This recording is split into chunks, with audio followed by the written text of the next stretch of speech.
उमरिया जिले के पाली नगर पालिका में अध्यक्ष उषा कौल के खिलाफ उनकी पार्टी के ही पार्षदों और उपाध्यक्ष ने बगावत का बिगुल फूंक दिया है। वर्ष 2017 में भाजपा के टिकट से उषा कौल नगर पालिका की अध्यक्ष निर्वाचित हुई थी।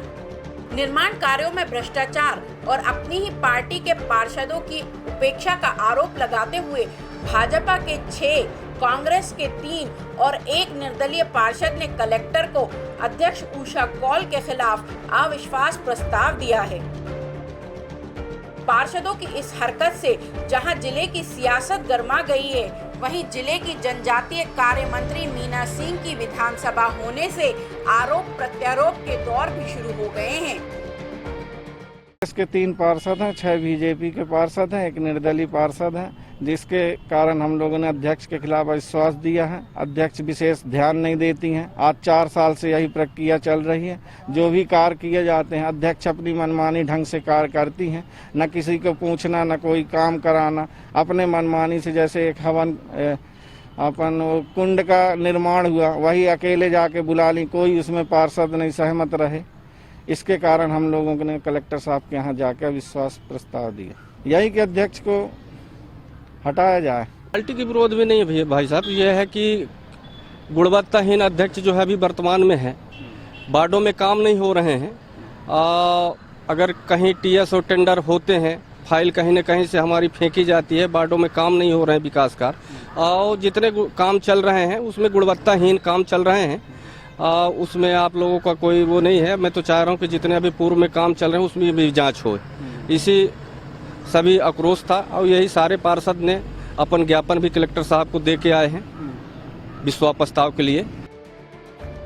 पार्षदों द्वारा उपेक्षा और निर्माण कार्यों में भ्रष्टाचार का आरोप सरेआम लगाने के बाद अध्यक्ष उषा कौल ने सफाई देते हुए कहा है कि मैंने 4 वर्षों तक लगातार जनता की सेवा की है। ये सब विपक्षी कांग्रेस की साजिश है। वहीं भाजपा के जिलाध्यक्ष ने भी नगर पालिका अध्यक्ष का बचाव करते हुए कहा कि ये घर का मामला है, असंतुष्टों से बात करके उन्हें मना लिया जाएगा। और जो उन्होंने मुझ पर इल्ज़ाम लगाए हैं कि मैं नगर विकास में रुचि नहीं लेती हूँ, नगर विकास नहीं करती हूँ, तो ये मैं और मेरे नगर के लोग सब जानते हैं कि मैं नगर विकास के लिए हमेशा आगे रहती हूँ। उनके द्वारा जो भी, चाहे जनता द्वारा हो या पार्षद द्वारा हो, मैं सारे काम मैं करती हूँ, लेकिन फिर भी उनमें आक्रोश है। ये मेरे ख्याल से, मेरी जानकारी में कांग्रेस द्वारा कोई ये चाल। हर परिवार में जब सदस्य संख्या बढ़ती है तो आपसी कोई अगर बात किसी को नहीं जमती है तो इस प्रकार की स्थिति निर्मित होती है, जिसको मैं सबके साथ बैठ के देखूंगा, समझूंगा और सबको मनाने का प्रयास करूंगा। ऐसी कोई बात नहीं है, कोई कहीं असंतुष्ट नहीं है, कोई कहीं दुखी नहीं है। ये सब कांग्रेसियों की सोची समझी साजिश है, जहां एक और हमारी पूरी परिषद, हमारे पार्षद, हमारे अध्यक्ष मिलकर नगर के विकास में पूरे प्राणपण से लग रहे हैं। जगह जगह भूमि पूजन हो रहे हैं, नगर के विकास के नए नए काम हो रहे हैं। तो परिषद द्वारा अच्छे काम हो रहे हैं, लेकिन इस चीज़ को कांग्रेसियों से नहीं देखा जा रहा।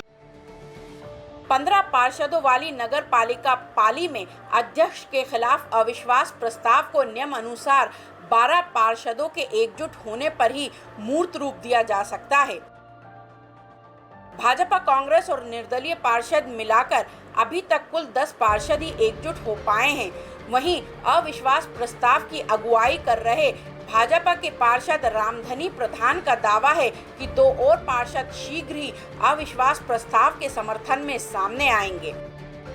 बहरहाल अध्यक्ष के खिलाफ अविश्वास प्रस्ताव पारित हो या ना हो, लेकिन उमरिया जिले की सियासत का राजनीतिक पारा इस घटनाक्रम को लेकर चढ़ चुका है। टाइम 8 मध्य प्रदेश के लिए उमरिया से सुरेंद्र त्रिपाठी की रिपोर्ट।